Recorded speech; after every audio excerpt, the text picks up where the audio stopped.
Hello সবাইকে, সবাই কেমন আছো? আশা করি সবাই ভালো আছো। কুহিলি ব্লগে তোমাদের সবাইকে জানাই স্বাগত। সকাল সকাল দেখো বাড়িতে চলে এসেছি, চেয়ার টেবিল সেগুলোকে এখন পরিষ্কার করাও চলছে, কারণ হচ্ছে যে এরপর তো লোকজন আসা শুরু হয়ে যাবে। তো আজকে আমরা চেয়ার টেবিলেই খাওয়া দাওয়া শুরু করে দেবো, কারণ এখন তো অনেকটা লোকজন হবে, তো সেই জন্য ভেবেছি যে চেয়ার টেবিলেই খাওয়া দাওয়া শুরু করব। তো চেয়ার টেবিল পরিষ্কার হয়েও গেছে, দেখো রান্নার জায়গাও রান্নাও শুরু হয়ে গেছে। তো চেয়ারটা হচ্ছে আমার চেয়ার, কারণ আজকের রাঁধুনি হচ্ছে আমি। তো আমার মোটামুটি রান্না শুরু করে ফেলেছি আমি, কারণ সকালবেলাতেই তাড়াতাড়ি করেই রান্নাবান্না শুরু করে ফেলেছিলাম। এরপর তো প্রচণ্ড রোদ উঠবে। তো দেখো আমি প্রথমে আজকে শাক ভাজা করে নিয়েছিলাম, কলমি শাক ভাজা হয়েছিল। প্রথমেই শাক ভাজাটা চাপিয়ে নিয়েছিলাম, তারপরেতে তেলে দেখো রাঁধুনি ফোড়ন দিয়েছি। এরপর আমি করব আম্মসুরির ডাল করব, কলমি শাক ভাজা আম্মসুরির ডাল। তো আম্মসুরির ডালও এই যে ঢালা হয়ে গেল আম্মসুরির ডাল। তো আমার কিন্তু অনেকজন হেল্পার ছিল, আমি রান্না করছিলাম বসে বসে। আর এত পরিমাণে গরম করছিল যে কি বলবো তোমাদেরকে, মানে তোমরা মানে বুঝতেই পারছো কীরকম গরম পড়েছে। তো সেই জন্য সকাল সকালই রান্নাবান্না শুরু করে দিয়েছিলাম। এরপর করে নিলাম ইঁচড় আলুর তরকারি। আজকে কিন্তু সমস্ত কিছুটাই নিরামিষ ছিল। নিরামিষ মানে হচ্ছে পেঁয়াজ রসুন ছাড়া।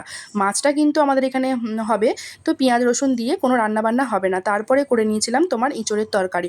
তারপরে দেখো আমার ছোটো পিসুমণিও চলে এসেছে। ছোটো পিসুমণি তো গরমে এসে মানে কি বলে পুরো নাজেহাল হয়ে গেছে। সকাল 7টায় বেরিয়েছে বেচারা, এই 11:30টাতে বাড়ি ঢুকলো।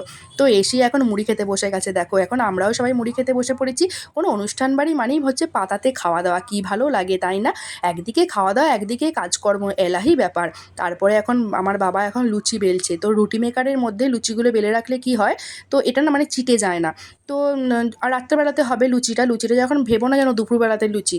তো দুপুরবেলাতে যেহেতু সন্ধ্যাবেলাতে পুজো হবে, আমরা সবাই পুজো দেখতে যাব, তো সেই জন্য এখন সমস্ত কিছু প্রিপারেশন করে রাখা হচ্ছে। মামা মাইমা সবাই মিলে কিন্তু এখন প্রস্তুতি চলছে সব কিছুর। এদিকে দেখো, এদিকে চান টান করে এখন ফোন নিয়ে খেতেই ব্যস্ত। দেখো দেখো আমাদের মাছের টকটা দেখো কি সুন্দর হয়েছে, পুরো একবার এক ডেজকি মাছের টক। তো চলো এরপর দুপুরবেলাতে আমরাও খেয়ে নিই, কারণ হচ্ছে অনেকটাই বেলা হয়েছিল। তো এখন সবাই মিলে খেতেও বসে গেছি। আজকে ছিল তোমার শাক ভাজা, আলু পোস্ত, এঁচড় আলুর তরকারি, মাছের ঝাল, মুসুরির ডাল। সব কিছুটাই বলেছিলাম যে নিরামিষ ছিল, কিন্তু মাছ হয়েছিল, শুধু পেঁয়াজ রসুনটা বাদে সবটাই নিরামিষ। তো আমরা সবাই মিলে এখন খেতে বসে গেছি। ছেলেগুলোকেও ঘুম পাড়িয়ে দিয়েছি। তো ঘুম পাড়িয়ে এখন খাওয়া দাওয়া আমাদের মোটামুটি শেষের দিকেই। তারপর দেখো চলে এসেছে আমার মামা।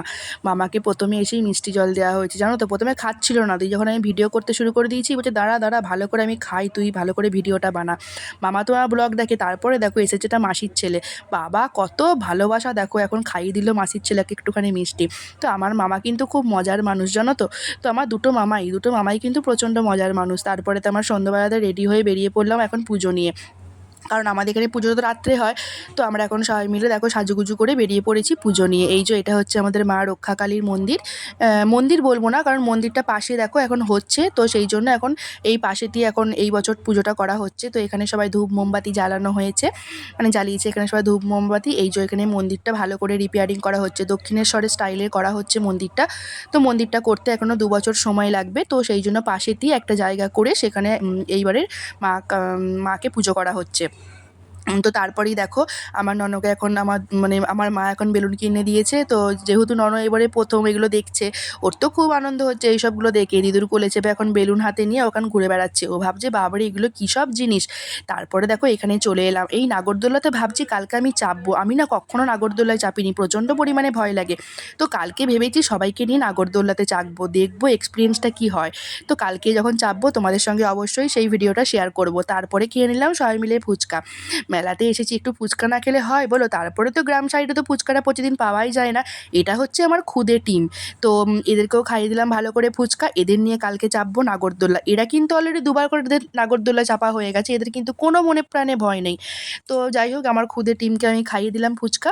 তো তারপর একটু ভাবছি মেলাটা ঘুরবো, মেলাটা ঘুরে তারপরেতে বাড়ি চলে যাব। না বাড়ি যাব না, কারণ ছোটোটাকে একটু বাড়িতে দিয়ে আসবো, এত পরিমাণে গরম। তারপর দেখো সবার সঙ্গে দেখা হয়ে কি আনন্দ হচ্ছে, কতদিন পর সবার সঙ্গে দেখা হয়ে কি ভালো লাগছে। এই পুজোটাতে আমাদের গ্রামেতে না পরে প্রচুর মানুষজন আসে, গ্রামের সব মেয়েরা আসে, কারণ দুর্গাপুজোতে তো ধরো সবাই আসতে পারে না, সবাইকার বাড়িতে পুজো। তো এই পুজোটাতে কিন্তু আমাদের গ্রামে প্রচুর পরিমাণে মানুষজন আসে। তারপরে দেখো আমার পিসিমণিদেরও সব পুরনো বন্ধুবান্ধবের সঙ্গে দেখা হয়ে কি আনন্দ, হাসি আর ধরছে না যেন। খুব আনন্দ হয় সবাইকার সঙ্গে দেখা হয়ে, কত মানে মানে কি মানে এত মানে আনন্দ হয় যে কি বলবো, বলে বোঝানো যায় না। তারপরে দেখো এটা 108 মানে প্রদীপ এখন চললো। ভালো সিস্টেম করেছে কিন্তু বলো, প্রদীপটা না জ্বালিয়ে মোমবাতি দিয়েছে। তো যাই হোক, সিস্টেমটা ভালোই করেছে। দেখো কত বড় মোমবাতিটা যাচ্ছে, এই মোমবাতিটা এখন সারা রাত জ্বলবে। তারপরে দেখো এখন ঘট আনতে চলে গেছিলো, এখন এই যে ঘট উঠছে আমাদের।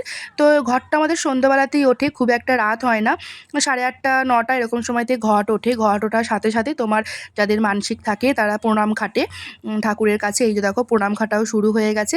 তো এই সময় পুজোটাতে অনেক মানুষ প্রণাম খাটে। আমিও এই প্রণাম খেটেছিলাম। আমরা এই পুজোটা আরেকবার হয় তোমার মাঘ মাসে। তো সেই সময়টাতে আমাদেরও 4 বছর হয়ে গেছে প্রণাম কাটা, আমাদেরও মানসিক ছিল মায়ের কাছে। তো এই পুজোটা বছরে 2 বার হয়। এই মা রক্ষাকালীর পুজোটা একবার মাঘ মাসে হয় আর একবার এই চৈত্র মাসে হয়। তো চৈত্র মাসেরটাই হচ্ছে মেইন পুজো। এইটাতেই হচ্ছে যেটাকে বলে তোমার হচ্ছে মাংস খাওয়া পুজো। তো এই যে এখন সবাই প্রণাম খাটছে যাদের মানসিক ছিল মায়ের কাছে। তো এখন সবাই প্রণাম খাটছে। ঘট ওঠার সাথে সাথেই এই জিনিসটা হয়। এরপর শুরু হবে পুজো। মোটামুটি অনেকটা রাত পর্যন্তই পুজো হয়। তারপরে তো আরও বাকি সমস্ত কাজকর্ম হবে। পুজোর সমস্ত যেসব নিয়মগুলো আছে সেগুলো হবে। তারপরেতে যারা যারা বার করেছে মানে উপোস করেছে তারা ঠাকুরের ভোগ খেয়ে তারপরে বাড়ি যাবে। তো এখানে ভোগ রান্নাটাও হয়। ভোগের মধ্যে তোমার ভাত হয়, তরকারি, ডাল এই সমস্তগুলো থাকে। তো সারাদিনের উপোসের পর ভাতটা খাই তো খুব ভালো লাগে। তো আমিও যখন উপোস করেছিলাম তখন আমরাও তাই রাত্রেবেলাতে একদম ভাত খেয়ে তারপরে বাড়ি আসতাম। পুজো হতে হতে মোটামুটি তোমার 3টে 3:30 এরকম বেজে যায়। কোনো সময় তাড়াতাড়িও হয়ে যায়, কিন্তু মা কালীর পুজো কিন্তু একটু রাত পর্যন্তই হয়, তাই না বলো? কত লোক দেখো। তারপরে মেন আকর্ষণ চলে এসেছে আমার বর। আমার বর কিন্তু আজকেই এলো। তো এতদিন ছিল না, আজকে ডিউটি করে একবারে এলো। তারপরে কালকের জন্য প্রিপারেশন শুরু হয়ে গেছে, সবাই মিলে লেগে পড়েছে কত কিছু কাটতে, কারণ কালকে তো মাংস হবে, সেই জন্য পেঁয়াজ রসুন সমস্ত কিছু কাটাকুটি। এদের দেখো কি অবস্থা, এখন তো বাবাকে চিনতে পারছে না, বাবার তো এখন দাড়ি নেই, সেই জন্য বাবাকে এখন চিনতে পারছে না। বাবার দিকে দেখো মুখ ফিরিয়ে রেখেছে। কতবার বলেছিলাম যে দাড়িটা কাটার জন্য, এখন তো ধরো ছেলে একটুখানি বুঝতে শিখেছে। তো বাবাও অনেকদিন পর দেখলো, ওই জন্য ওর মাথাটাতে একটুখানি হাত বুলিয়ে নিল। চলো আজকের মতো এখানেই শেষ করলাম। সবাই ভালো থেকো, সুস্থ থেকো, কালকে আবার দেখা হবে।